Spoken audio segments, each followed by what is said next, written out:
plus le nombre d'apprenants est important, plus le nombre de relations est complexifié. Est-ce une richesse ou plutôt une difficulté? Alors c'est toujours difficile de déterminer le nombre idéal pour une tâche collaborative. Quand le nombre de participants est réduit, on n'obtient pas beaucoup de points de vue divergents et par conséquent, il y aura moins de contenu à discuter.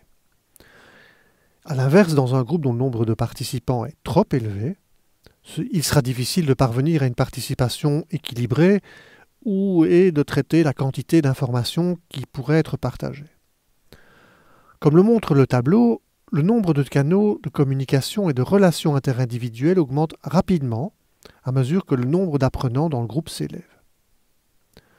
Donc, si on veut tenir compte de la quantité d'informations qui peut être traitée, de la symétrie des échanges qui peut être possible, il semble que l'efficacité et la facilité de la collaboration passeront plutôt par un groupe restreint dont la taille ne devrait pas dépasser le nombre de 5 apprenants. Existe-t-il des profils collaboratifs différents?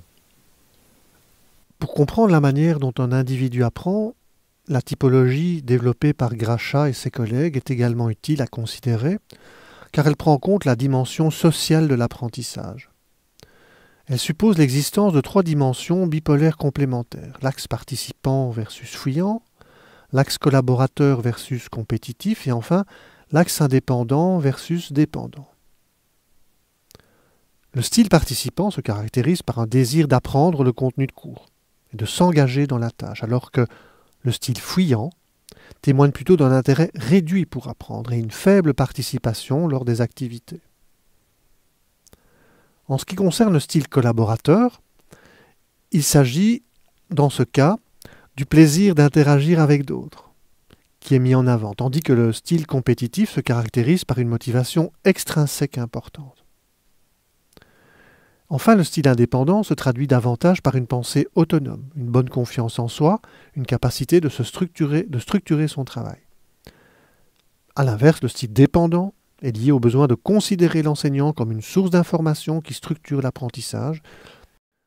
Gracha a mis au point un questionnaire qui se compose de 60 affirmations. Il demande aux apprenants de se positionner sur une échelle de Likert pour exprimer un degré d'accord pour chacune de ces affirmations.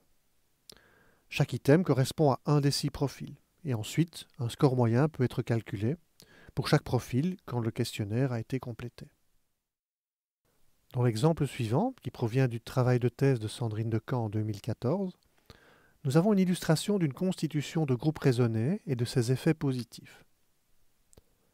Les groupes de 3 apprenants qui collaborent à distance sont constitués en prenant en compte les styles d'apprentissage qui ont été identifiés à partir des échelles de Gracha présentées précédemment. Un des groupes comprend des apprenants moins performants, c'est le groupe homogène faible. Un autre regroupe les plus performants, il sera nommé le groupe homogène fort. Et le troisième est constitué en équilibrant le groupe par l'association d'un apprenant fort, d'un apprenant moyen et d'un plus faible. C'est le groupe qualifié d'équilibré. D'accord, mais les résultats de la recherche, que montrent-ils exactement? Les résultats obtenus grâce à une analyse multiniveau confirment dans ce dispositif d'apprentissage partiellement à distance les bénéfices des regroupements hétérogènes habituellement observés en présentiel. À savoir qu'au niveau des performances du groupe, celui qui comprend une hétérogénéité des profils apprenants se révèle aussi performant que le groupe homogène fort.